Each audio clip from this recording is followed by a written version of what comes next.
What's up, everybody? Miles Woodward here with Vikram Sandhu, MMARank.com. We're here to talk about the UFC 129 card coming up, George St. Pierre versus Jake Shields. And first on, let's touch about the Strikeforce card we just saw last weekend with Nick Diaz, Paul Daly, and Gilbert Melendez and Kawajiri. How awesome was that card, Vic? Amazing card. Strikeforce probably putting on the most exciting fights right now out of any major promotion out there. Starting with the Melendez fight, a lot of people are expecting it to be very close, like the first fight was. First fight was a toss-up, and this one Melendez was favored coming in, but not. It wasn't like they thought he was going to walk right through Kawajiri, but he did. Beat him up standing, and then some brutal ground and pound, and like a typical Cesar Gracie fighter, just looking for the finish, and he found it. And you know what? I think he actually might be number one in the world. I agree. I say Gilbert Melendez number one in the world right now. And I base that not on only how he finished Kawajiri and that he beat Kawajiri. I don't know if Kawajiri was even ranked in the top 10, but you got to judge the guy by his skill set. He's dangerous in every position, and that's one of the reasons he gets to fight the way he does. So fast pace. He attacks you on the feet, and you go to the ground. He keeps on attacking you. Mm-hmm. Stand up, get in the clinch. He keeps on attacking 100% the whole time. I agree. He's number one in the world right now. And right after him, I gotta say Gray Maynard, Frankie Edgar, and maybe after their fight, that'll change again, depending on how Frankie shows up. But Melendez, with his performance, he's, like he said in some interviews, he's here to make a statement. He wants to show everybody he is number one in the world, and some would think that to make that statement, he's going to have to beat Frankie Edgar. Yeah. What's next for Gilbert Melendez? Unfortunately, or fortunately, it depends on what side of the fence you're sitting on. A lot of people think to be the number one, he's going to have to come and prove himself in the UFC. Right now, I think he's shown that he's top three, and you could put any. I honestly feel you can make arguments to put Edgar or Melendez at number one.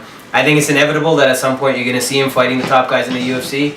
I know there was a rumor a little while ago that Jim Miller was going to be sent over. I don't think anything's come of that. But if Melendez keeps going the way he is, that's the fight people are going to want to see. They're going to want to see him in the UFC, and I think it's going to happen at some point. But even moving on from that, the Paul Daly Nick Diaz fight, another surprise. Nick Diaz stands with Daly, knocks him out. Yeah, like I said, the Cesar Gracie fight team, they all tend to be well-rounded with the exception of Mr. Shields. I knew he was going to stand with him. Cesar Gracie came out before the fight, said he's going to knock him out, predicted round 3. He knocked him out in round 1. No one thought Nick Diaz would stand with him. He stands with him and knocks him out. How many people, does Nick have to beat up standing up for people to start taking Nick Diaz as a legit striker? I think he's starting to open people's eyes. I think the problem was, his pitter-patter style. People thought there was no power to it. He's proved, again that, he's got some decent power behind his punches.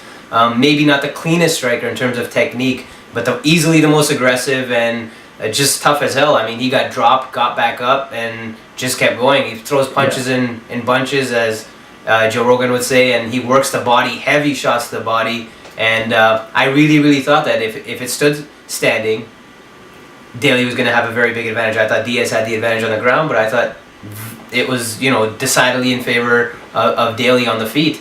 But again, Diaz proves us wrong with going in there and knocking out Daly standing. And the thing is, he's one of those guys, a true fighter. Like, he goes in there to fight. He's looking to finish somehow. Doesn't really go and try to, take somebody down or try and keep it standing. Wherever it goes, he's happy to do it. And I think that's why a lot of people thought he might run into trouble, because Daly was supposed to be the superior striker by far, at least on paper. Yeah, and as far as Nick Diaz's striking goes, make no mistake about it. Nick has power. Nick has power behind his punches. He has heavy hands. He hurt Paul Daly the first time in the first swarm. It was about 2 minutes in. He hurt him with one punch. After that, Paul Daly was fighting on instinct. He said this in an interview after the fight. Mm-hmm. He was hurt pretty much that whole round from that first swarm where Nick came in. And another thing, like you said, Nick goes to the body.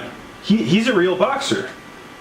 Yeah, well, he swarms, he goes to the body, and he does what he has to do to open up the head. We don't see that a lot in MMA. We see a lot of headhunters in MMA with iffy technical boxing skills. And another thing, people think Nick Diaz is brawling. He's not brawling. Nick Diaz is a technical boxer, and he has power behind his punches. Yeah. And that kind of leads us into the next topic, which is rankings and Nick Diaz specifically. Where do you have him ranked as a welterweight right now? All right, well, welterweight rankings, George St. Pierre obviously number one. There's no argument about that. After that, I have Jake Shields, which we're going to find out who the real number one is in a couple weeks here. I'm really excited about that. John Fitch, number three. The guy doesn't lose. What more is there to say about it? And after that, I have Nick Diaz. I don't think there's anyone that can mess with Nick Diaz, standing or on the ground at welterweight. After Shields and John Fitch. What do you think? I have it pretty close. Number one, George St. Pierre. 2, 3. Again, something we'll touch on in a bit. It comes down to how you rank fighters. Is it based on what they've done in the weight class? Is it based on who they've beaten? Is it based on talent? And then you can either have Fitch, you can have Shields. 2, 3, interchangeable. 4, the consensus was before this, Thiago Alves. I think Nick Diaz has proven that you could slide him in there too. You can make the argument. I think from 3 on, you can make a few cases with a few different fighters.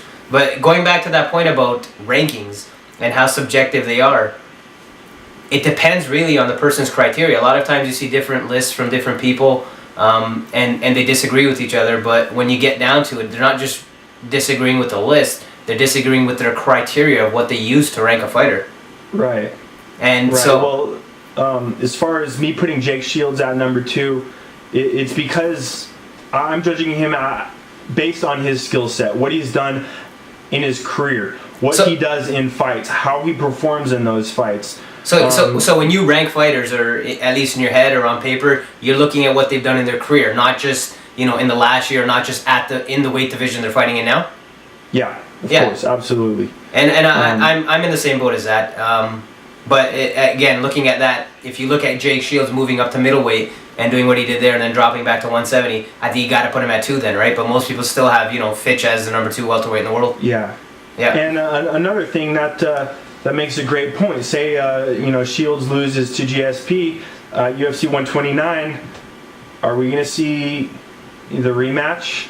They haven't fought in MMA, but they grappled, and Jake Shields whooped John Fitch's butt pretty good. Yeah, that was a while ago though. I mean, Fitch has proved if we see an MMA fight, that could be a great fight. It could be a great fight, or it could be a very boring fight. I personally would be interested in seeing the fight just because I know who's involved, and you really don't know. In my head, it's a toss-up, but we'll see what happens. It all comes down to what's going to happen at UFC 129. So let's touch on UFC 129 for a bit. All right, moving on. UFC 129. Let's look at the preliminary card first. Sean Pearson, Jake Ellenberger. Ellenberger is a real scrapper. We saw that in his last fight. He's turning into. He's still a young guy, but he has quite a bit of fights under some pretty good talent, doesn't he? By now. Yeah, and the one thing he comes from a wrestling background, but very, very heavy hands. He knocked Condit down a bunch of times, and Condit has a very good chin. He knocked out Jose Landy Johns before he got into the UFC. I think Pearson, he put on a good performance against Riddle, but he showed that defensively he can get hit. And if Ellenberger catches him, I think it's gonna be a very early night for Pearson. He is taking the bout on short notice, but I got to go with Ellenberger. Well, as far as Pearson's fight with Riddle, that was a great fight, and Sean Pearson, I think he opened up a lot of guys' eyes to how technical of a striker he is. This guy can connect, and he's got some pretty good stand-up skills. I still give the edge to Ellenberger just because his probably overall game. He's got the wrestling, and he can hang I think he can hang with Pearson on the feet. Who wins the stand-up battle? I think you'd have to give it to Ellenberger. Pearson will stand. He's another wrestler that'll stand. They're both wrestlers that'll stand. But I think just because Pearson wins, Pearson wins the stand-up. You think Pearson wins? I think just in terms of raw power, you got to give it to Ellenberger. If he connects, and Pearson did get hit in his fight with Riddle, I think it's game over. All right, so both going with Ellenberger. Next up, Nate Diaz, Rory McDonald. This fight is going to be a great one. Every time, just like his brother, Nate Diaz is on the card. We're looking for an exciting fight. He doesn't get finished. Most of his losses are from being laid on. Rory McDonald, the up and comer. He's only lost one fight? Rory McDonald's only lost one fight. Yeah, his last fight against Carlos Condit. Still one of the best prospects in the world. Yeah. So that's going to be a great fight. I'd say this will be a typical Diaz fashion fight where he takes him into the second or third round, then probably chokes him out. Probably in the third round. Prediction: Nate Diaz third round submission. I think a lot of this is going to come down to where Rory McDonald's cardio's at. He's been on the shelf for a while, injured, but there's a reason that people are very high on him. He's I think one of the top 2 or 3 prospects in the welterweight division, at least ranked by us at MMArank.com. Very, very good in terms of natural skill set. He's one of those new age fighters that came straight into MMA. He didn't have any specific background, so he's good everywhere. I think in terms of if he's coming in there and I knew his cardio was good, I'd have to give him the advantage. He's a bigger fighter. He's shown different ways. He's good enough to get the fight on the ground and not get submitted. He's good enough to finish standing.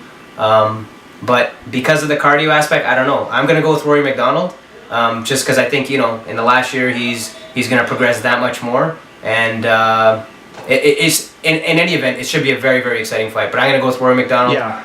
I don't think he's going to finish Nate Diaz. It's very hard to finish the Diaz brothers, but by decision. All right, another Canadian, Mark Bocek, Ben Henderson. I'm going to go with Henderson. He's got great scrambling. Bocek, one of the greatest jiu-jitsu fighters in the lightweight division. This guy's submission game is outstanding. But Henderson is impossible to submit. The guy who has rubber arms, you can put his arm all the way up over his head and crank it as much as you want. He's going to scramble and he's going to get out. Yeah, but Bocek's a very underrated jiu-jitsu. He's an elite jiu-jitsu player. Up there with Soteropoulos and even Penn, I'd say, at lightweight. They're both grapplers. They come from grappling backgrounds. If Henderson wants to go to the ground with Bocek, I think he's going to be at a disadvantage and possibly a severe disadvantage. Standing, I think he's got a bit of an advantage there. Bocek's very underrated. I mean, keep in mind, he took Miller to a decision that a lot of people thought he won. He did end up losing it, but it was a very, very close decision. I'm going to go with Bocek, either with a submission. I know Henderson's hard to finish, but Bocek's technically good enough that I don't think he's going to have a problem. If he catches Henderson in something, I think he's finishing it or by decision. All right. I believe that would probably be the first time Henderson's been finished. It might be. I'm not entirely sure. Pretty ballsy prediction there. All right. Jason Brills, Vladimir Matyushenko, who you got? Similar skill set. Matyushenko's the veteran. Brills is not a young buck either, but a little younger than Matyushenko. I'm gonna go with Matyushenko. Just he's proven more over his career. Again, both wrestlers, they're gonna want to try and get on top, and I'm gonna go with the janitor in this one. I'm gonna have to go with Jason Brills. I think he's just because he's a little more fresher, a little younger, similar skill set. But this fight's very evenly matched. I'm gonna say Brills decision. All right, 129.